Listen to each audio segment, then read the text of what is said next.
여러분, 한때 기독교에는 말이죠, 십자가에서 율법이 폐지되었다고 가르치는 경향들이 참 농후했습니다, 과거에. 그런데 지난 5월 7일 날 미국 개신교회는 천주교회와 유대교회와 3자 연합을 한 다음에 10계명의 날을 선포했습니다. 그리고 그 10계명의 날, 그 날에 각 교회마다 또 각 예배 드리기 위해서 모여있는 그룹마다 10계명의 준수의 의무를 강조하고 설교하라고 촉구했으며 또 각 그 기독교 방송국들은 하루 종일 이 10계명을 강조하는 일로 방송들을 내보냈습니다. 참 이상한 일이 벌어지고 있죠. 그래서 그에 대한 일환으로 우리도 그 일에 협력해서 10계명에 대해서 강조하는 것이 참 중요할 것 같습니다. 여러분, 이 기독교 안에서 지금 사용되고 있는 단어들 가운데서 말이죠, 우리 이 교회 안에서 지금까지 사람들이 사용하고 있는 그 단어들의 개념들 가운데서 가장 많이 오해되고 있는 개념이 바로 율법주의에 대한 개념입니다. 율법주의. 사람들이 조금만 하면 그 율법주의야. 너무 그러지 마라. 너무 이렇게 꼬장꼬장하지 말아라. 너무 지나치게 하지 말아라. 하는 식으로 율법주의에 대한 그런 비난들이나 고소를 많이 하는 그런 사회에 우리가 살고 있습니다. 자, 그래서 우리가 오늘 말이죠, 무엇이 율법주의인가? 우리 그것을 좀 이해하는 것이 좋겠습니다. 성경적으로 무엇이 율법주의인가? 사람들이 조금만 하면 율법주의 하는데 또 율법주의를 가지 말아라 라고 말하는데 율법주의나 아니면 바리새인주의가 도대체 무슨 뜻인지를 우리가 알고 사용하는 것이 참 중요할 것이라고 생각이 됩니다. 흔히들 사람들은 율법주의라고 생각하는 개념은요, 법대로 살려고 하는 경향이 율법주의다, 그렇게 생각을 해요. 법대로 살려고 한다. 여러분, 법대로 살려고 하는 것은 좋은 거 아닙니까? 그런데 그래서 이 좋게 율법대로 살려고 애쓰는 그것을 율법주의라고 고소한다면 이건 참 우리가 문제가 되는 것입니다. 그래서 좋은 행동들이나 좋은 순종의 생활까지 마치 율법주의로 오인되는 경우들이 많이다 그 말입니다. 하지만 율법주의란 우리의 노력이나 순종 자체가 우리에게 영생을 준다고 생각하는 개념을 말하는 것이지, 다시 말하겠습니다. 율법주의란요, 우리의 노력이나 우리가 순종해서 하는 행동이나 순종 그 자체가 우리에게 구원과 영생을 준다고 생각하는 그 사상을 말하는 것이지, 훌륭한 노력 자체나 순종을 말하는 것은 아니라 말입니다. 이해하시겠습니까? 율법주의는 그 잘못된 개념이지 순종이나 좋은 행동 자체를 가지고 율법주의다라고 고소하는 것이 아니라 말입니다. 여러분, 그렇다고 해서 의롭게 되는 것이나 영생은 언제나 하나님의 은혜지 우리의 노력을 가지고 얻어지는 것이 분명히 아니죠. 구원은 값없이 우리에게 주어지는 것입니다. 그러므로 율법주의란 잘못된 신조를 말하는 것이지 올바른 행동들이나 철저한 순종 그 자체를 정죄하는 단어가 아니라고 말입니다. 그것을 좀 이해하는 것이 참 중요할 것 같습니다. 그래서 의의 행동들과 순종은 하나님께서 반드시 요구하시는 조건들입니다. 우리가 의의 행동과 순종 때문에 구원받는 것은 아니나 의롭게 되고 구원받은 자에게 의로운 행동과 의의 삶을 사는 열매가 없는 것은 그의 구원이 가짜란 말입니다. 그래서 이 두 가지는 서로 떼어놓을래야 떼어놓을 수 없는 것인 것을 우리가 알아야 할 것입니다. 그러므로 율법주의란 누가 어떻게 행하느냐에 있는 것이 아니고, 다시요, 율법주의란 누가 어떻게 무엇을 행하고 사느냐에 있는 것이 아니라 율법주의란 그렇게 행하는 사람의 동기에 달려 있습니다. 어떤 동기를 가지고 그렇게 살고 행하느냐, 거기에 달려 있는 것입니다. 율법주의란. 그래서 율법주의란 올바른 행위를 잘못된 동기를 가지고 행하는 것이 율법주의입니다. 그렇죠? 그러니까 다시 분명하십시다. 우리가 올바른 생활을 살고 법을 지키고 계명을 지키며 의로운 생활을 사는 그 자체가 너무 법을 강조하기 때문에 율법주의다. 그게 아니고 올바른 삶을 살려고 애쓰는데 올바른 삶을 살고 의로운 행동을 하는 마음의 동기가 잘못되어 있는 것을 율법주의라고 하는 것입니다. 그렇게 함으로 내가 구원을 쌓아나가는 것이다. 내가 이 올바른 행위와 의로운 행동을 함으로 내가 구원을 얻는 것이다 라고 느끼기 때문에 그것을 율법주의고 바리새주의라고 우리가 명명하는 것입니다. 그래서 요한복음 14장에 있는 말씀을 좀 펴서보십시다. 자, 요한복음 14장 15절을 먼저 보십시다. 요한복음 14장 15절. 너희가 나를 사랑하면 나의 계명을 좋아할 것이라 그랬습니까? 지키리라. 이거는 여두리가 없는 분명한 명령이요. 너희가 나를 사랑하면 내 계명을 지킬 것이라. 10계명은 말이죠. 하나님께서 사실은 이렇게 하지 말아라, 저렇게 하지 말아라, 이렇게 해라 라는 말씀을 말씀하신 것이지만은 그러나 그것을 사실 히브리어에 있는 원어에 있는 의미를 좀 더 되살리기 위해서 우리가 좀 의역해서 번역을 한다면 이런 뜻이 되죠. 너희가 나를 사랑하면 다른 신을 내게 두지 않으련만. 너희가 나를 사랑하면 내 이름을 망령되이 일컫지 않을 텐데 너희가 나를 정말 사랑하면 내 이웃에게 거짓 증거하지 않겠지? 너희가 나를 사랑하면 탐내지 않을 것이야. 그런 뜻이 되지 않겠습니까? 그러므로 여기에 예수님께서 그 말씀을 말씀하기를 너희가 나를 사랑하면 나의 계명을 지키리라 이렇게 말씀했습니다. 그리고 21절, 23절, 24절 보십시다. 나의 계명을 가지고 지키는 자라야 나를 사랑하는 자니 나를 사랑하는 자는 내 아버지께 사랑을 받을 것이요 나도 그를 사랑하여 그에게 나를 나타내리라. 또 24절. 예수께서 대답하여 가라사대 사람이 나를 사랑하면 내 말을 지키리니 내 아버지께서 저를 사랑하실 것이요 우리가 저에게 와서 거처를 저와 함께 하리라. 나를 사랑하지 아니하는 자는 내 말을 지키지 아니하나니 너희의 듣는 말은 내 말이 아니요 나를 보내신 아버지의 말씀이니라 그랬습니다. 여기 보면 하나님의 계명을 지키는 것을 사랑으로 연결시켰기 때문에 그 동기가 사랑이기 때문에 예수께서 말씀하신 것은 이건 의로운 삶이라 말씀하신 것입니다. 너희가 나를 사랑하면 나의 계명을 지킬 것이라 라고 말씀하신 것입니다. 이것은 율법주의가 아닙니다. 사랑이 우리의 순종을 대치해 주는 것이 아닙니다. 많은 사람들은 사랑이 순종 자체를 대치해 주는 것으로 알아요.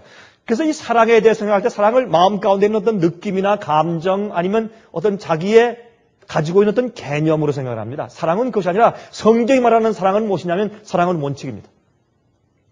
너희가 날 사랑하느냐? 내 계명을 지켜라. 너희가 이웃을 사랑하느냐? 그럼 가늠하지 말아라. 너희가 이웃을 사랑하느냐? 도적질하지 말아라. 그게 사랑이에요. 성경이 말하는 사랑은 원칙이지 우리 마음 가운데 가지고 있는 감정이 아니에요. 물론 감정이 있어야죠. 우리 사람들은 이성과 감정이 합쳐져 있으니까 우리의 품성이라고 하는 것은 우리의 생각과 우리의 감정이 합쳐졌을 때 그것을 우리의 성품이라고 부르니까 말이죠. 그리고 이해합니다만은 그러나 사랑 자체가 오늘날 유행가에서 나오는 그 사랑이 아니란 말입니다. 우리가 아이스크림을 사랑한다. 왜 사랑합니까? 아이스크림이 나를 즐겁게 해주니까 사랑하죠. 맛이 좋고 혀에 닿을 때 짜릿하고 시원하고 달콤하고 물론 그것은 내 속에 들어가서 내 위장에 좋지 않은 결과를 줄지라도 일단은 어떻게 해요? 내 입에 내 감각에 즐거움을 주니까 사랑합니다. 그래서 오늘날 많은 청년들이 사랑할 때 왜 그랬습니까? 야, 참 멋있다. 예쁘다. 미인이다. 참 잘생겼다. 나한테 참 잘해준다. 문을 다 열어주고 참 예모가 있다. 나를 즐겁게 한다. 분명히 앞으로 나한테 잘해줄 것이다. 그게 사랑인 줄 압니다. 아닙니다. 그것은 초콜릿을 사랑하는 것이나 아니면 예쁜 옷을 사랑하는 것이나 아니면 맛있는 반찬을 사랑하는 것과 똑같은 개념의 사랑인 것을 우리가 아는 것입니다. 그러나 성경이 말하는 사랑은 우리가 사랑하면 사랑의 원칙대로 사는 것이 사랑이지 사랑은 느낌이 아니라고 말해요. 사랑은. 또 사랑 이 계명은 어떤 사랑인가? 물론 내 자신을 사랑해야 남도 사랑할 수 있게 되죠. 자기에 대한 자기의 self-esteem, 자기 자신에 대한 어떤 어느 정도의 자기 존중심이 없는 자는 낙심한 생활을 살기 때문에 그 사람은 남을 사랑할지도 모르게 돼요. 물론 자기에 대한 사랑과 존중심도 있어야 되겠지만 성경이 말하는 사랑은 무엇을 강조하냐면 하나님을 온 마음과 뜻과 정성과 목숨과 힘을 다하여 사랑하고 두 번째 내 이웃을 내 몸과 같이 사랑하라. 그것이 사랑이라고 설명을 하는 것입니다.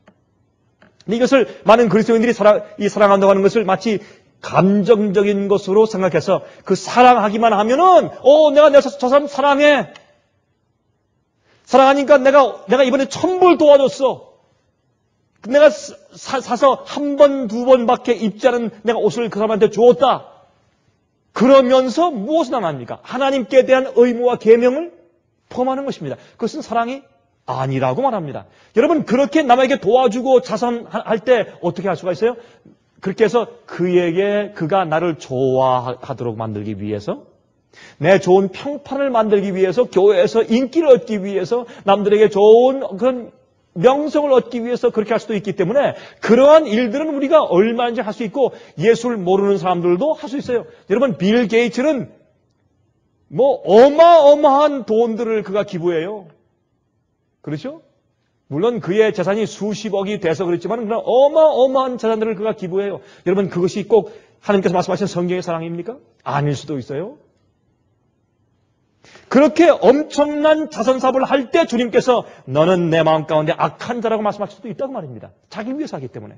그리고 성경은 분명히 설명하기를 주 너희 하나님을 사랑하고 내 이웃을 내 몸처럼 사랑하라고 말씀하시면서 그 계명에 대한 원칙을 가지고 10계명을 주신 것입니다.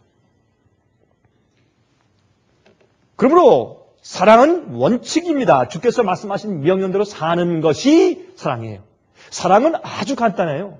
이거 사람들이 오해하는 것입니다. 10계명을 지킨다고 10계명의 나를 만들지만은 많은 사람들이 주께서 말씀하신 10계명에 있는 조목들을 어기고 불순종하면서 사랑의 감정만 가지고 우리가 계명을 존중한다고 생각을 하는 것입니다. 그런 착각 가운데 있기가 참 쉬운 것이에요. 여러분 사랑이 우리의 순종의 동기가 되는 것이지 사랑이 우리의 순종 자체를 대치해주고 사랑하는 마음이 있기 때문에 나는 조목조목 주의 말씀과 명령을 순종할 필요해서 내가 벗어난다라고 생각하면 그건 오산이라고 말입니다. 사랑하는 자체로 끝나는 것이 아니라 사랑은 우리의 올바른 행동과 순종을 만들어내는 도구가 되는 것입니다.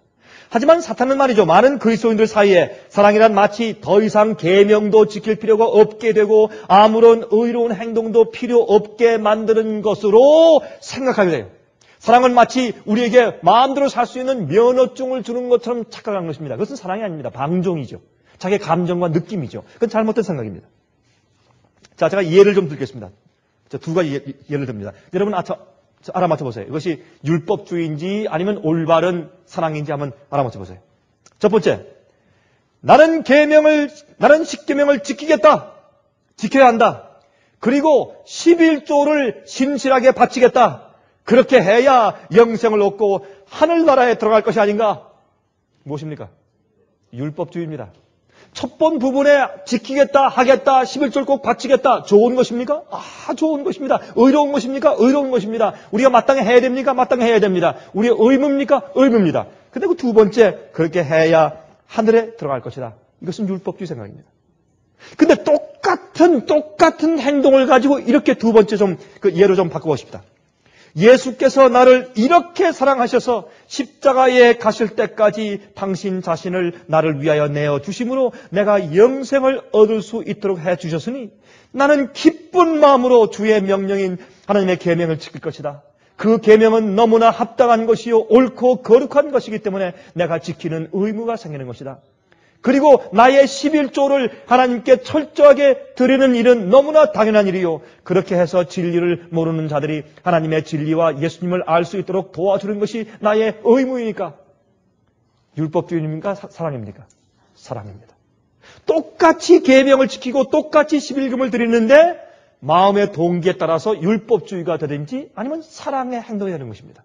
이것을 가지고 율법주의라고 말하는 것이지 의롭고 순종하는 행동 자체나 경향을 가지고 율법주의라고 말하는 것은 아니라고 말입니다. 그런 많은 이런 잘못된 개념들이 교회 가운데 퍼지는 것을 볼 수 있는 것입니다. 똑같은 행동을 하고 있는데 동기가 문제다 그 말입니다. 그런데 아직도 많은 그리스도인들이 말이죠. 계명을 순종하는 일과 의롭게 살려는 노력을 율법주의로 낙인 찍는 경우가 있다 그 말입니다. 무엇은 하고 무엇은 하지 말라고 하는 말씀들을 이야기하면 율법주의. 그래. 무엇을 해야 된다, 지켜야 된다, 이거 하지 말아야 된다 그러면 율법주의 그래요. 그건 잘못된 생각이에요. 성경은 무엇을 하라, 무엇을 하지 말라는 말씀으로 가득 차 있고 십계명 자체가 무엇은 하고 무엇이 하지 말라는 뜻이에요. 맞습니까? 십계명 자체는요, 무엇을 하지 말라고 말씀하시고 무엇을 하라고 말씀하세요. do's and don'ts가 그게 뭐예요? 십계명이에요. 그래서 사람들이 생각을 잘못하고 있어요. 개념을 바꿔야 돼요. 만약에 말이죠, 이 무엇을 하고 무엇을 하지 말라라고 말하는 그런 것 자체가 율법주의의 정신을 가진 것이라고 한다면, 만약 그렇단 말이죠. 그러면 우리가 율법주의에서 어떻게 탈출해야 합니까? 만약 그렇게 잘못된 개념을 가지고 있다면 우리가 율법주의에서 탈피할 때 이렇게 탈피해야 돼요. 계명을 더 많이 범하면 범할수록 율법주의에서 탈피하게 돼요. 그렇죠? 왜? 무엇을 하라, 뭘 하지 말라 자꾸 강조하면 그 율법주의야. 그렇게 살지 마라. 우리는 은혜 가운데 사는데 사랑으로 우리가 살고 우리가 믿음과 은혜 가운데서 구원받고 사는데 왜 자꾸 그런 강조하느냐. 율법주의라고 얘기한다면 그러면 우리가 계명을 더 많이 범하면 범할수록 율법주의에서 탈피하게 되는 것이에요. 그래서 우리가 우리 죄를 합리화시키게 되는 것이에요. 다시 말해서 도적질을 하고 살인하고 간음을 행해야 율법주의에서 탈피하게 돼요. 그런 어불성설 이상한 역설적인 문제가 생겨버려요. 율법주의에 대해서 오해하게 되면. 그래서 많은 사람들이 계명을 지키는 일에 대해서 사람들이 별로 주의를 가하지 않게 되는 것입니다. 계명은 마음으로 지키는 것입니다. 동기가 문제입니다. 동기가. 만약 그렇게 하는 것이 사실이라면 예수님은 정말 율법주의자였습니다. 예수님처럼 율법주의자가 세상에 없어요. 그렇죠? 그러나 예수님은 주의 아버지의 계명을 지키시는 분이었는데 그분은 사랑으로 그렇게 하신 것이고 그분 생애 자체가 그런 생을 사신 것입니다. 그래서 여기에 요한복음 14장 31절과 15장 10절에 말씀하기를 오직 내가 아버지를 사랑하는 것과 아버지의 명하신 대로 행하는 것을 세상으로 알게 하려 함이로다. 일어나라. 여기를 떠나자 하시니라. 내가 아버지의 계명을 지켜 그의 사랑 안에 거하는 것 같이 너희도 내 계명을 지키면 내 사랑 안에 거하리라. 왜 이 말씀을 사람들이 오해하는지 모르겠어요. 우리가 주의 계명을 지키는 것은 주님의 사랑 가운데 거하기 때문에 지키는 것이고 내가 주의 사랑 가운데 거하면 자연히 계명을 지키는 열매가 생기는 것입니다. 여기 오해할 것이 아무것도 없어요. 제가 한 번은 어느 가정에 방문을 가는데 방문을 가서 이제 그 집에 이제 들어가자마자 보니까 말이죠. 마치 제가 이제 방문해서 제가 이제 차를 대고 내려와서 그 집에 들어가는 시간과 남편이 직장에서 돌아오는 시간하고 거의 맞물렸어요. 제가 내려서 이제 보기 시작했는데 남편이 직장에 돌아왔는데 그 남편은 미케닉이니까 이제 정말 미케닉은 참 또 이제 트럭 미케닉이니까 얼마나 힘든 일을 하겠어요. 그 무거운 거 들고 참 그 쓰고 저렇게 이제 일을 하고서 집에 들어오는데 들어오면서 보니까 말이죠. 그 앞에 그 잔디에 앞에 마당에 그냥 뭐 그 집에 아이들이 3명인데 그냥 놀다가 자전거 그다음에 뭐 인형 장난감 그저 칠하게 다 그렇게 흘려놓았습니다. 이 아버지가 들어오면서 다 그걸 집어서 다 정리하며 들어와요. 그렇게 하루 종일 수고했던 그 남편이 아버지가 들어오면서 또 그 장난감을 다 집으면서 정리하며 들어와요. 그러면서 그 얼굴에 미소가 있어요. 환하게 미소를 지으면서. 그래서 들어왔어요. 저와 함께 목사님 빨리 들어가십시다. 같이 들어가니까 또 들어가자마자 보니까 그 집안의 리빙룸이 똥망이에요. 또 아주 똥망이에요. 뭐 아이들이 양말 벗어던지고 신발 벗어던지고 말이죠. 그다음에 옷 벗어던지고 엉망이니까 또 이 남편이 또 그 들어오자마자 또 그걸 다 다 집어서 빨래통에 집어넣고 다 정리하며 들어와요. 그러면서 그 아버지 얼굴에 미소가 있어요. 또 조금 있으면 엄마가 저 바th룸에서 또 소리가 들려요. 여보!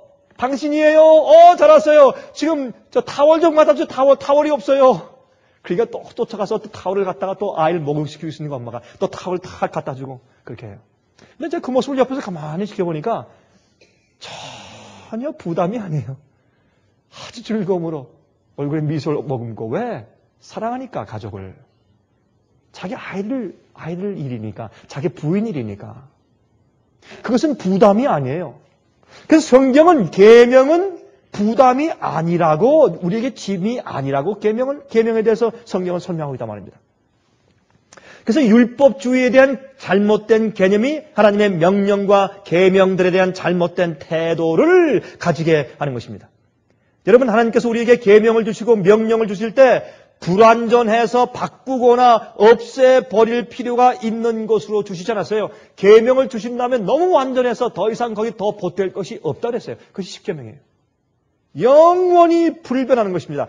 그래서 로마서 7장 12절에 말씀하기를 이로보건대 율법도 거룩하며 계명도 거룩하며 의로우며 선하도다. 시편 19장 7절 8절 여호와의 율법은 완전하여 영혼을 소성케 하고 여호와의 증거는 확실하여 우둔한 자로 지혜롭게 하며 여호와의 교훈은 정직하여 마음을 기쁘게 하고 여호와의 계명은 순결하여 눈을 밝게 하도다. 계명은 좋은 것이에요. 의로운 것이에요. 우리를 소생케 하고 우리를 의롭게 만들고 선하게 만드는 것이에요. 계명은. 또한 요한계시록 14장 9절부터 12절까지 말씀하기를 또 다른 천사 곧 셋째가 그 뒤를 따라 큰 음성으로 가로되 만일 누구든지 짐승과 그의 우상에게 경배하고 이마에 내 손에 표를 받으면 그도 하나님의 진노의 포도주를 마시리니 그 진노의 잔에 섞인 것이 없이 부은 포도주라. 거룩한 천사들 앞과 어린 양 앞에서 불과 유황으로 고난을 받으리니 그 고난의 연기가 세세토록 올라가리로다. 짐승과 그의 우상에게 경배하고 그 이름의 표를 받는 자는 누구든지 밤낮 쉼을 얻지 못하리라 하더라. 성도들의 인내가 여기 있나니 저희는 하나님의 계명과 예수 믿음을 지키는 자니라. 여기에 있는 짐승의 표의 환란을 말하면서 세 번째 천사가 외치면서 말하는 내용을 보면 여기에 하나님의 백성들과 짐승의 표를 받은 백성들 사이에 차이가 생기고 살아계신 하나님의 인을 받은 자들과 짐승의 표를 받고 짐승의 우상에게 경배한 자들의 두 무리가 갈라지는데 첫 번째 무리는 무엇입니까? 예수 믿음은 강조해요. 하지만 주님의 계명을 지키는 경험은 없는 것입니다. 여기 짐승의 표를 얘기할 때 짐승의 표만 강조하지 말고 짐승의 표를 강요하는 뒤에 세력인 짐승이 누구냐 말이에요. 짐승. 그 짐승의 세력에 대해서 우리가 분명히 알고 있잖아요.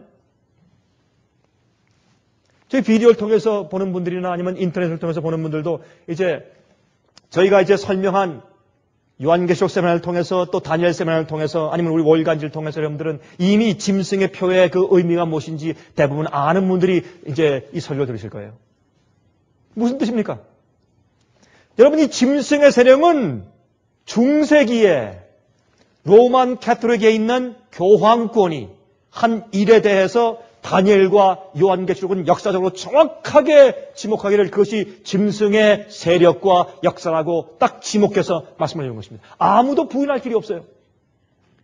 그것은 옛날에 1500년도 초기부터 시작한 종교개혁의 종교개혁자들이 똑같이 설명했고 믿었고 외치다가 죽은 그런 얘기입니다. 요한 웨슬레는 그것을 정확하게 더 부인하고 얘기했죠. 여러분, 그러므로 이 앞에 보면 그런 짐승의 세력이 무슨 일을 했습니까? 계명을 바꿨습니다. 두 번째 계명을 없앴습니다. 왜요? 왜 없앴습니까? 두 번째 계명을. 우상 숭배하지 말라고 하니까 무엇인지 깎아 만들거나 거기 절하지 말라고 했기 때문에 그것을 로마 교회에서 하고 있으니까 그 계명을 가질 수가 없어요. 그래서 그것을 없앴어요. 성경엔 있지만은 그러나 영세를 주는 교리 문답책은 그것을 빼버렸어요. 또 네 번째 계명을 또 바꿔버렸어요. 날짜를 바꿨어요. 그렇죠? 그게 안식일에 대해서 바꿨어요. 일곱째 날에서 첫째 날로 바꿔버렸어요. 여러분, 분명히 성경에 말씀하기를 여러분 누가복음 23장과 24장을 읽어보시면 어떻게 되겠습니까? 예수님께서 안식 후 첫날 부활하셨어요. 그런데 성경엔 말이죠. 성경에 분명히 말씀했는데도 짐승의 세력은 어떻게 했다? 부활하신 그날, 안식 후 첫날을 예배드리는 날로 만들기로 바꿨습니다. 그러면서 로마 교회에서 지금 어떤 책을 쓰고 있습니까? The Challenge of the Rome, 그런 책자가 있어요. 로마의 도전. 로마 교회가 개신교 우리들에게 도전해와요. 뭐라고 도전합니까? 당신들은 성경만으로 솔라 스크립tura 그렇게 해서 종교 개혁에서 나갔는데 다시 돌아오시지. 그러지 말고. 아니, 당신들이 성경만 그렇게 강조한다면 어떻게 당신들이 도무지 성경에도 없는, 당신들이 예배 드릴 때 왜 성경에도 없는 날짜 가서 예배를 드립니까? 그것은 우리가, 로마가 하나님의 권위를 가지고 바꾸는 것 아닙니까? 하나님께서 그런 권위를 주신 적이 없지만 그렇게 생각하는 것이죠. 그러므로 당신들은 성경대로 하는 사람들이 아니에요. 그렇게 도전하고 있지 않습니까? 그러면 여기에 있는 이 짐승의 표에 대한 얘기를 보면 앞에 있는 사람들은 예수 믿어요. 예수의 믿음을 강조하고 예수님의 돌아가신 것 십자가를 강조해요. 물론 개신교회와 구교의 차이는 구교는 십자가에 예수님의 시체가 아직도 걸려 있어요. 그러나 개신교회는 십자가에 예수님의 시체가 없어요. 그거 차이가 있지만 다 십자가를 믿고 다 예수님에 대한 믿음을 강조하고 구원을 강조하고 영성을 강조하고 도덕적이고 윤리적인 면을 강조하지만은 무엇을 부인해요?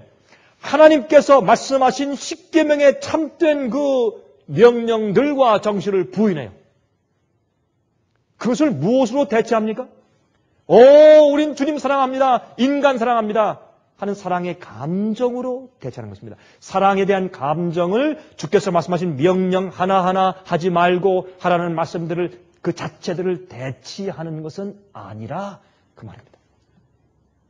이것은 우리가 이 십계명의 날을 우리가 즈음해서 우리가 정말 이해해야 할 굉장히 중요한 이슈입니다. 중요한 우리의 이해입니다. 아마 이제 지금 이 설교 듣고 있는 분들 가운데서 아마 침례교인들도 있고 장로교인들도 있고 성결교인들도 계시고 또 천주교인들도 계시고 그렇죠? 또 오순절교회, 순복음교회 여러 교인들이 계실 거예요. 어떤 분들은 저한테 이메일을 보내고 어떤 분들은 편지를 보내고 어떤 분들은 직접 저에게 이제 전화하신 분들도 있는데 여러 가지 질문들을 해오는데 제가 참 이제 어떤 때는 이제 묻습니다. 전화하면서 그러면 집사님은 장로님은 지금 현재 다니시는 현재 교회가 어느 교회십니까? 그러면 저한테 이제 저는 지금 어느 교회를 다니고 있습니다라고 이제 말씀들을 하시는데 보면 참 정말 여러 각종 어떤 때는 제가 알긴 알지만 별로 들어보지 못한 그런 교파를 말씀하시는 분들도 있어요. 여러 각종 교파에 있는 분들이 있어요. 그러나 하나님은 한 분이시고 주께서 말씀하신 계명도 하나고 모든 것이 하나고 성경도 하나고 주도 하나고 믿음도 하나고 근데 왜 가르침이 다르고 믿음이 다르냐 말이에요. 그래서 마지막 시대에 어떻게 해요? 진리대로 온전한 종교 개혁을 이루어야 하는 것입니다. 그러므로 마지막 시대에 참된 성도는 짐승의 표를 받지 않고 그 우상에게 경배하지 않은 사람들의 특징은 뭐냐면 그들은 두 가지 특징이 있는데 그들은 예수의 믿음을 가지고 있을 뿐만 아니라 그들은 하나님의 계명을 지키는 사람들이다. 그렇게 말씀하고 있어요. 미국에 있는 기독교회가 제임스 답슨 박사과 T.D. 제이기입니까? 팻 로버슨 아주 유수한 그 많은 목사님들 그런 분들이 또 케네디 목사님 같은 분들 많은 분들이 또 모든 미국에 있는 기독교 방송국들이 연합해서 십계명을 이젠 지켜야 된다고 호소하면서 십계명의 날을 선포한 즈음에 우리가 정말 십계명의 정신이 무엇이며 우리가 어떻게 하는 것이 십계명을 지키는 마지막 성도인 것을 우리가 이해하고 얘기하는 것은 얼마나 중요한 얘기겠습니까? 하나님께서 계명을 주실 때 무엇은 하고 무엇은 하지 말아야 할 규칙을 주셨습니까? 물론입니다. 그것은 우리 죄와 멸망에서 보호하시기 위해서 주신 것입니다. 우리 속에 죄를 보여주시기 위해서 계명은 그러므로 계명을 볼 때 우리 마음 가운데 내 마음 가운데 뭔가 좀 문제가 있구나, 무엇이 잘못되어 있구나 보는 거울이에요. 계명은 우리가 하늘 가기 위해서 나아갈 때 우리를 방해하는 방해물들이 아니고, 계명은 우리를 죄와 멸망에서 보호해주고 우리 속에 어떤 죄의 동기가 숨어있는 줄 보여주는 거울이요 보호벽입니다. 그것은 좋은 것이에요. 계명에 대한 오해들이 많이 있는 것입니다.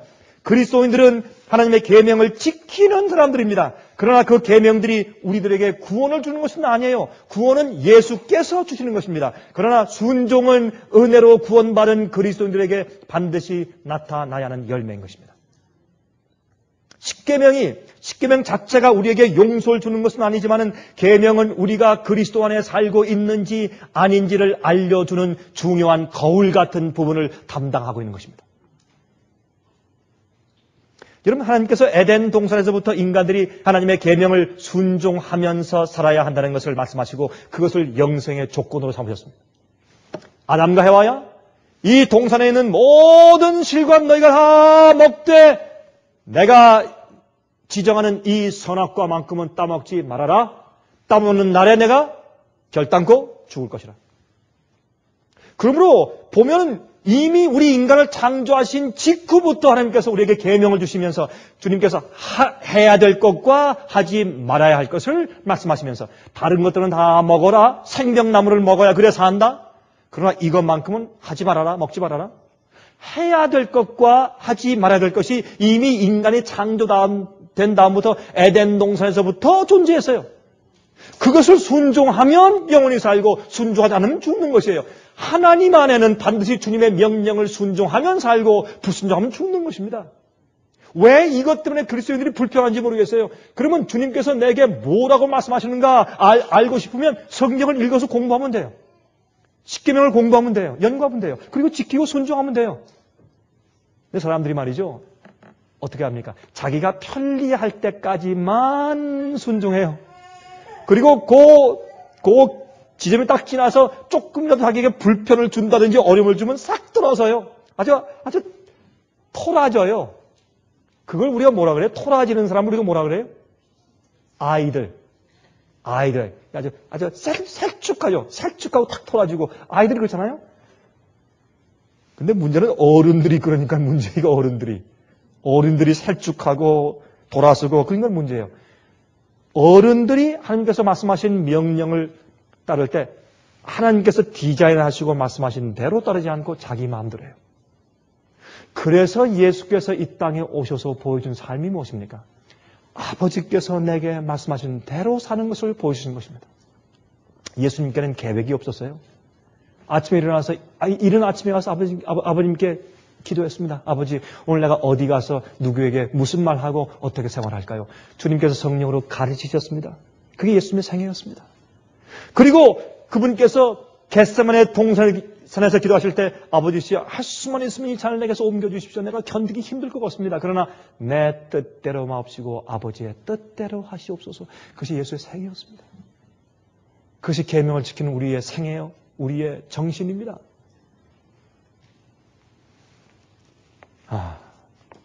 이렇게 영생의 조건으로 주셨는데 이것을 가지고 사람들은 율법주의다 그래요. 우리가 은혜로 믿음으로 구원받았는데 왜 또 조건을 세우느냐 그래요.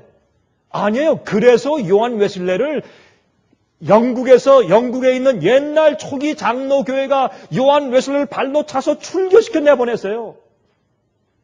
출교당에 내쫓김 당했어요. 그래서 감리교회를 세웠어요. 감리교회는 영어로 메토디스트란 뜻은 있는 그대로 직역하면 영어로 방법론자들 놀리는 말이에요. 왜 놀렸습니까? 아니, 성경에는 우리가 믿음으로 은혜로 구원받는다고 되어 있는데 무엇도 구원받기 위해서 성결한 생활을 살아야 된다. 주의 계명을 지켜야 된다. 우리의 품성이 발전하고 성화의 열매를 맺어야 된다 하는 것을 조건으로 설명하느냐? 요한 웨슬레는 우리가 믿음으로 구원받은 자에게는 반드시 성화의 열매가 있어야 되고 성화의 열매가 없으면 구원이 없다고 말하는 구원의 조건을 달았어요. 그게 성경이 말씀하시는 거거든요. 그러니까 믿음으로 구원이 끝났고 한번 구원받으면 영원히 구원받아 버렸다고 생각하는 사람들이 요한 웨슬레를 싫어해서 내쫓아버린 것입니다. 지금도 마찬가지예요. 지금도 십계명의 나를 선포하고 이것을 강조하는 기독교에서 아직까지 이 문제에서 오해하고 있다고 말입니다. 그러므로 주께서 말씀하신 것을 따라 행하는 것은 영생의 조건으로 되어 있는데 그 조건을 행하는 자체가 율법주의가 아니라 잘못된 동기로 행하는 것이 율법주의인데 우리가 사랑하는 마음으로 주의 뜻대로 사는 것은 그것은 율법주의가 절대로 아니고 반드시 그리스도인이 행해야 할 우리의 의로운 삶인 것입니다. 그러므로 누가복음 16장 10절에 말씀하기를 지극히 작은 것에 충성된 자는 큰 것에도 충성되고 지극히 작은 것에 불의한 자는 큰 것에도 불의하니라. 마태복음 15장 17절부터 20절까지 말씀하기를 내가 율법이나 선지자나 폐하러 온 줄로 생각지 말라. 폐하러 온 것이 아니요 완전케 하려 함이로다. 진실로 너희에게 이르노니 천지가 없어지기 전에는 율법의 1.1획이라도 반드시 없어지지 아니하고 다 이루리라 그랬습니다. 다 이룰 것이라. 그러므로 누구든지 이 계명 중에 지극히 작은 것 하나라도 버리고 그같이 사람을 가르치는 자는 천국에서 지극히 작다 일컬음을 받을 것이요 누구든지 이를 행하며 가르치는 자는 천국에서 크다 일컬음을 받으리라. 내가 너희에게 이르노니 너희 의가 서기관과 바리새인보다 더 낫지 못하면 결단코 천국에 들어가지 못하리라. 예수께서 말씀하셨어요. 나는 율법을 폐하러 온 자가 아니다. 너희의 의가 바리새인들과 서기관보다 더 낫지 못하면 결단코 천국에 들어가지 못한다. 그게 무슨 말이에요? 십계명은요, 하나님께서 우리에게 지키라고 요구하시는 최소한의 조건이에요. 최대한이 아니에요. 최소한이에요. 그건 기본이요. 그래서 우리가 율법 아래에 있지 않고 은혜 아래에 있는 것이에요. 율법 아래에 있는 것은 율법을 안 지키기 때문에 정죄받고 있는 상태를 말해요. 심판받고 있다는 것이 율법 아래에 있다는 뜻이에요. 그러나 은혜 아래에 있다고 하는 것은 예수님의 은혜의 능력과 성령의 은혜를 통해서 내 마음이 거듭나고 중생하고 내 마음이 바뀌었기 때문에 예수의 마음을 받았기 때문에 내 마음이 변했어요. 그렇게 은혜 아래에 있기 때문에 이미 우리는 십계명과 율법 위에 서 있어요. 그 계명을 지키려고 바등바등할 필요가 없어요. 이거 지켜 내가 구원받는데 이거 해야지 저거 해야지 바등바등할 필요가 없어요. 이미 지키는 은혜스러운 마음이 내 마음 가운데 들어갔기 때문에 은혜 안에 있는 것이에요. 여러분들은 아침에 일어나서 부인을 죽이지 않으려고 애쓰십니까? 이게 참 우스운 얘기예요. 그렇잖아요? 아니 남편을 내가 오늘 내가 오늘 칼로 한번 찔러서 어떻게 해야지 그런 마음이 있기 때문에 남편을 칼로 찌르지 않으려고 애쓰며 사세요? 그렇다면 그건 결혼이 아니라 지옥이죠. 아니, 남편의 주머니에서 돈을 훔칠 그런 욕망을 억제하려고 애써요, 여러분? 아니잖아요. 왜 안 해요? 그거는 이미 지난 거예요, 그거는. 그건 옛날에 하던 짓이지. 이미 지나서 은혜 아래 있기 때문에 사랑 가운데 있기 때문에 그게 그런 뜻이에요. 남편과 아내와 남편이 사랑 가운데 있기 때문에 서로 간음하지 않고 도둑질하지 않고 살인하지 않고 거짓 증거하지 않으려고 애쓸 필요가 없어요. 그건 아주 초보적인 것이요. 이미 지나갔어요. 나는 사랑 안에서 은혜 안에서 이미 그 위에서 더 높은 표준을 향해서 나아가고 있어요. 내가 부인을 어떻게 더 기쁘게 해줄까? 내가 남편을 어떻게 더 기쁘게 해주고 내가 더 신실할 수 있을까? 그걸 생각하는 것이지 어떻게 하면 내가 살인하지 않고 거짓말하지 않고 이거는 기초적인 일이에요. 그리고 십계명에 있는 조건들은 내가 어떻게 하나님을 사랑하며 내 이웃을 어떻게 사랑하는지에 대한 아주 기본적인 가장 기초적이고 가장 최소한의 요구지 최대한의 요구가 아닌 것을 많은 그리스도인들은 이해하고 살아야 할 것입니다. 또한 잠언 23장 7절에 아까 읽은 말씀 가운데서 만약 이 계명 중에 지극히 작은 것 하나라도 버리고 또 그같이 가르치면 천국에서 지극히 작다 일컬음을 받을 것이요.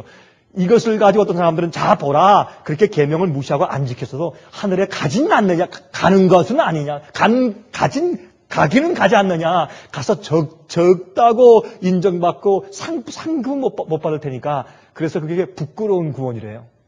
세상에 사람들이 별말을 다 만들어내요.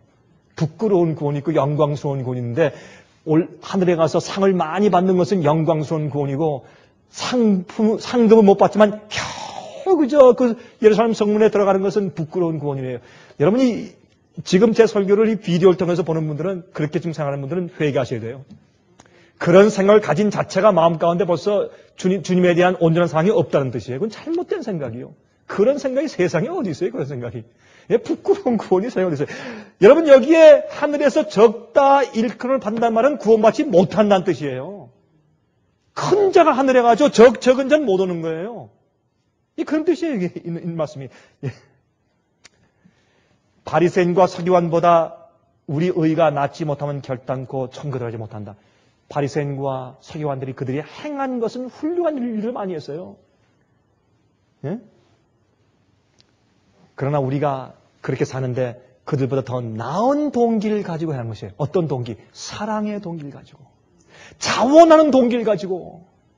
그래서 그들의 의보다 우리의 의가 나아야 돼요. 높아야 돼요. 사랑은 어떤 인간의 느낌이나 규격이 없는 너그러움으로 생각하는 것은 오해예요. 사랑은 그저 너그러운 생각, 인간의 느낌, 그렇게 이해하는 것은 잘못된 것이에요. 그런 생각을 가지고 결혼하기 때문에 많은 사람들이 결혼 생활에 문제를 봉착하는 것입니다. 사랑은 계명에 대한 순종이라고 하나님께서 성경에 말씀하시고 강조하세요. 사랑은 느낌으로 전락시키는 것이 아니라 그래서 허다한 죄들을 사랑이라는 감정으로 슬쩍 무마하거나 덮어버리는 것이 아니에요. 제가 한 분하고 제가 대화를 하는데 저도 그 얘기를 듣고 제가 놀랐어요. 이 사람이 가늠을 한 사람인데 저와 지금 상담을 하고 있는데 그 사람이 얘기를 쭉 하다가 어떤 얘기를 하냐면 이런 얘기를 해요. 목사님 근데 제가 이거 사랑으로 한 거 아닙니까 이거? 목사님 사랑으로 한 겁니다. 사실 시작도 그 사람 불쌍해서 사랑으로 한 겁니다. 하나님께서 이 정도는 봐주시지 않을까요? 그래요. 사랑을 오해한 거예요. 사랑을 규격이 없는 너그러움으로만 전락시켰기 때문에 성경의 사랑을 말하는 것이 아니었어요. 그렇게 되게 돼 있어요. 하나님께서 그걸 아시기 때문에 주님께서 사랑에 대한 정의를 정확하게 성경에 써주신 것입니다. 율법주의는 제가 다시 말하지만 무엇을 행하는 면이 아니고 왜 그것을 행하는지에 대한 동기의 문제가 율법주의를 만드는 것입니다. 그러므로 마태복음 22장 37절부터 40절에 말씀하기를 예수께서 말씀하시되 내 마음을 다하고 목숨을 다하고 뜻을 다하여 주 너희 하나님을 사랑하라 하였으니 이것이 크고 첫째 되는 계명이요 둘째는 그와 같으니 내 이웃을 내 몸과 같이 사랑하라 하셨으니 이 두 계명이 온 율법과 선지자의 강령이라. 강령이 뭐예요? 요점이에요. 성경의 모든 율법과 선지자가 뭐예요? 예수님 당시에 구약 성경이라는 뜻이에요. 성경. 구약 성경이 무엇이 있습니까? 선지서들, 율법서가 뭐예요 또? 모세의 오경, 그게 율법서 아니에요? 모세 율법 책들? 그래서 성경 전체라는 뜻이에요. 성경 전체를 요약하면 두 가지로 말할 수 있는데 첫 번째, 하나님 사랑하고 두 번째, 이웃 사랑하고 그것이 계명 지키는 것이에요. 근데 그 계명을 지킬 때 하나님을 사랑하는 방법이 뭐예요? 첫째부터 넷째까지 말씀하신 대로 내가 순종하는 것이에요. 왜? 주님을 존경하고 사랑하기 때문에. 또 이웃이라는 것은 다섯째부터 열째까지 지키는 것이에요. 왜? 내가 이웃을 사랑하기 때문에. 그러므로 십계명의 조목들 하라 하지 말라는 것은 최소한의 요구고 거기서부터 우리가 점점 더 우리가 높은 의의 표준으로 올라가야 되는 것입니다. 사랑이 순종을 대체하는 것이 아닙니다. 그래서 누가복음 6장 46절에 예수께서 통탄하며 말씀하셨어요. 한번 들어보십시다. 예수께서 말씀하셨어요. 너희는 나를 불러 주여 주여 하면서도 어찌하여 나의 말하는 것을 행치 아니하느냐? 이거 율법주의예요? 정말 율법주의처럼 들리죠? 그러니까 그것은 사랑이에요. 너희는 주여 주여 하지만 날 사랑하지 않는다 그 말이에요. 두 번째, 마태복음 7장 21절 나더러 주여 주여 하는 자마다 천국에 다 들어갈 것이 아니요 다만 하늘에 계신 내 아버지의 뜻대로 행하는 자라야 들어갈 것이라. 내 아버지의 뜻대로 원칙대로 행하고 따르고 순종하는 자가 아버지를 사랑하는 자다. 그런 뜻이에요. 성경 말씀은. 이것을 오늘날 세상의 유행가의 사랑에 대한 감정적인 느낌으로 사람들이 전락시켜서 내 마음 가운데 와 사랑의 감정이 있다. 난 주님 사랑합니다. 방언 전하고 찬송하고 박수치며 찬송하며 아주 신나게 예배를 드리고 또 눈물 흘리고 나면 마치 마음 가운데 감정적으로 하나님을 사랑하는 것처럼 착각하도록 만들게 되는 것입니다. 그러나 사랑은 원칙이요 성경 말씀을 따라 사는 것이요 성령께 구해서 내 죄의 본성을 쳐서 복종시키고 주님의 뜻대로 사는 것이 사랑입니다. 성경은 그렇게 설명하고 있는 것입니다. 이거 사람들이 오해하고 있는 것이에요. 마치 그래서 이제 텔레비전을 보면서 연속 방송을 볼 때 젊은 남녀가 사랑하는 것 같은 그런 뜨끈뜨끈한 사랑의 감정을 마치 계명을 지키고 신앙을 가진 사랑처럼 오해하고 곡해하게 되는 것입니다. 여러분, 제가 집회하고 난 다음에 사람들한테 보시면서 당신한테 좀 이런 문제가 있지 않습니까? 이거 고쳐야죠. 이거 바꿔야죠. 아니, 목사님, 난 주님 사랑하고, 난 주님께서 날 이미 구원하셨고, 처음 얘기할 때, 주님 사랑하십니까? 다, 아멘. 손 들고, 그래요. 또, 주의 뜻대로 살기 원하십니까? 아멘 해요. 주님께 순종하기 원하십니까? 아멘 해요. 근데 그들 생활 가운데 있는 문제를 지적하면서 이것은 주의 뜻대로 사는 것이 아니지 않습니까? 이거 바꿔야 되겠죠? 말씀대로 하면 금방 말이 달라져요. 나 주님 사랑하고, 주님 나 사랑하시고, 내가 구원받았는데 왜 그러십니까? 금방 말이 바뀌어요. 이렇게 사랑에 대한 오해가 생겼기 때문에 율법주의에 대한 개념이 잘못 뒤바뀌어져 있는 것입니다. 자, 그러면 우리가 어떻게 해야 되겠습니까? 여러분, 율법주의가 되지 않고 참되게 하나님의 계명을 지키는 사람이 될 수 있는 길은 어떤 길일까요? 여러분이시여, 로마서 13장 9절 10절의 말씀하기를 간음하지 말라, 살인하지 말라, 도적질을 하지 말라, 탐내지 말라 한 것과 그 외에 다른 계명이 있을지라도 내 이웃을 내 자신과 같이 사랑하라 하신 그 말씀 가운데 다 들었느니라. 사랑은 이웃에게 악을 행치 아니하나니 그러므로 사랑은 율법의 완성이라 그랬어요.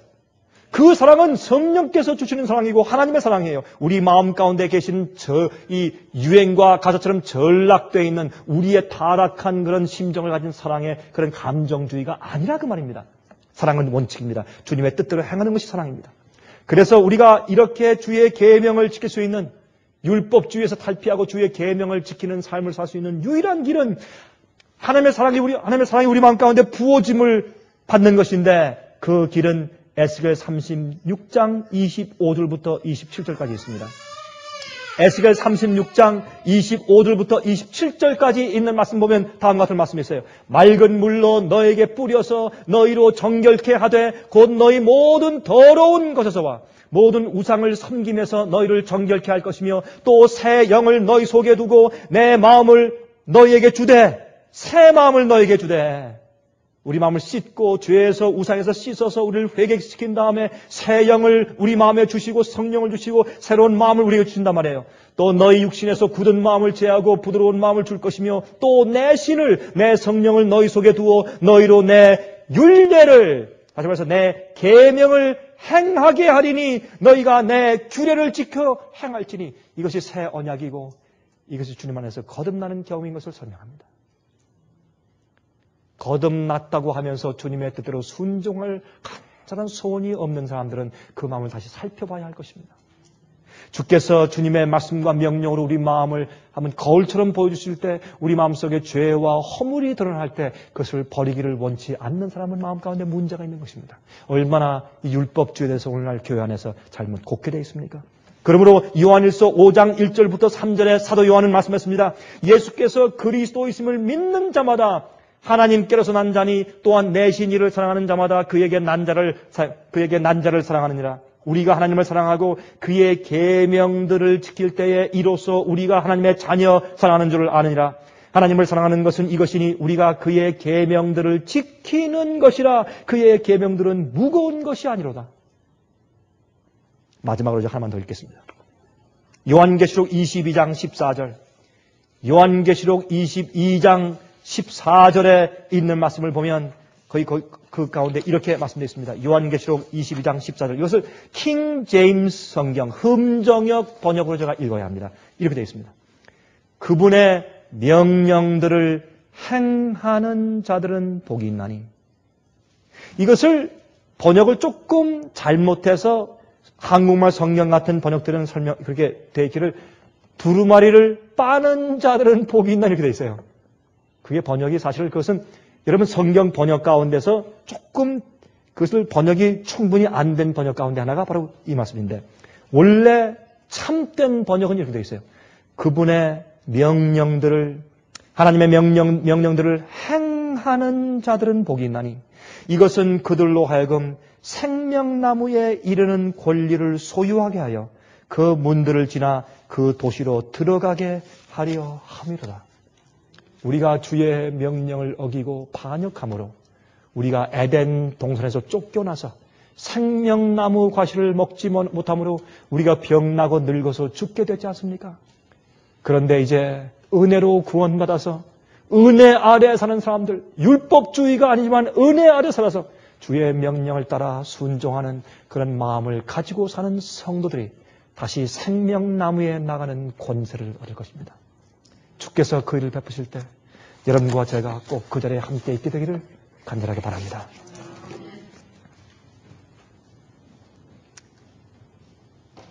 그 품성 자체가 사랑으로 충만하신 하늘에 계신 우리 아버지 하나님,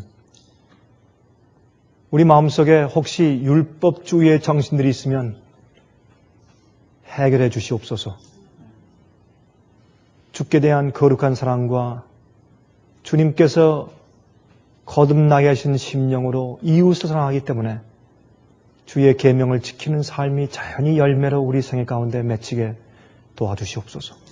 잘못된 동기를 갖지 않게 도와주시며 주님이시여 주님과 함께 동행하고 우리가 주님 안에 있고 주께서 우리 마음 가운데 계시기 때문에 의로운 삶의 열매가 우리 생활 가운데 충만하게 해주시옵소서. 주여, 참으로 계명에 대한 중요한 또 올바른 인식이 주의 몸된 교회들에게 들어가 사람들이 이 문제에 대해서 오해하거나 곡해하지 않게 축복해 주시고 정말 진실된 동기를 가지고 사는 주의 참된 백성들에게 진리로 나아가게 주의 성령으로 인도하여 주시옵소서. 추수 때까지 인도해 주시옵소서. 예수 그리스도의 거룩하신 이름을 의지해서 간절하게 기도합니다. 아멘. 은혜 많이 받으셨습니까? 지금까지 들으신 이 생예빛 예배설교는 간절한 마음으로 진리를 찾는 분들과 정직한 양심으로 말씀을 받아들이고 언제나 진실이 무엇인지를 생각하는 그리스도인들을 위한 말씀입니다. 주변 가족들이나 친지들 중에 말씀을 사모하고 순결한 신앙을 갖기 소원하는 분들이 계시면 생예빛 예배설교 테이프를 소개해 주시기 바랍니다. 매주 원하시는 분들의 가정으로 직접 배달되는 생예빛 예배설교는 개인의 신앙 부흥이나 소규모 그룹 예배를 위하여 비디오와 오디오 테이프, DVD, CD로 제작되었습니다. 생예빛 예배설교 테이프를 원하시는 분들은 1-877-704-1004번으로 전화하여 주시기 바랍니다. 생예빛은 각종 미디어, 즉 출판물, 텔레비전, 비디오, 오디오 카세트 테이프, DVD, CD, 그리고 웹사이트를 통하여 복음을 전하는 미디어 선교 기관입니다. 생예빛에서 이루어지는 선교 사업을 크게 5가지로 나누어 소개하면 다음과 같습니다. 첫째로 생예빛은 가정과 건강과 참된 신앙을 소개하는 월간지 살아남는 이들을 매달 발간하고 있습니다. 가정과 건강 문제뿐만 아니라 참된 신앙과 성경에 나타나 있는 중요한 진리들에 대하여 매달 깊이 있게 다루는 최고의 신앙지입니다. 둘째로 생예빛은 미국의 주요 도시에서 텔레비전 선교 방송을 하고 있습니다. 많은 분들은 생예빛 선교 방송을 통하여 복음을 발견하고 새로운 생애를 살아가고 있습니다. 셋째로 생예빛에서는 우편 통신을 통하여 평신도들의 성경 연구를 도와드리는 성경통신학교를 운영하고 있습니다. 성경에 나타나 있는 중요한 문제들에 대하여 체계 있게 공부하기를 원하시는 분들은 성경 연구 단기 코스와 계시록을 통한 성경 교리 연구, 또한 요한계시록 연구 과목을 신청하시기 바랍니다. 교재 및 모든 비용이 무료인 생예빛 성경 연구 과정을 통하여 복음과 예언 문제를 가장 쉽고 체계 있게 공부하시기 바랍니다. 넷째로 생예빛은 예언 연구를 위하여 특별하게 제작된 비디오 시리즈를 나누어 드리고 있습니다. 성경 구약과 신약의 대표적 예언서인 다니엘서와 요한계시록을 처음부터 마지막까지 자세하게 해설해드리는 예언 연구 비디오 시리즈를 통하여 많은 분들이 성경과 미래에 대한 새로운 시야를 가지고 살아가게 되었습니다. 마지막 시대의 복음과 비밀이 담겨져 있는 다니엘과 요한계시록 비디오 시리즈를 신청하셔서 새로운 영적 부흥을 체험하시기 바랍니다. 다섯째로 생애의 빛은 생애의 빛 원장이신 강병국 목사님의 예배 설교가 담겨져 있는 비디오와 오디오 테이프, DVD나 CD를 원하는 모든 그리스도인들에게 나누어 드리고 있습니다.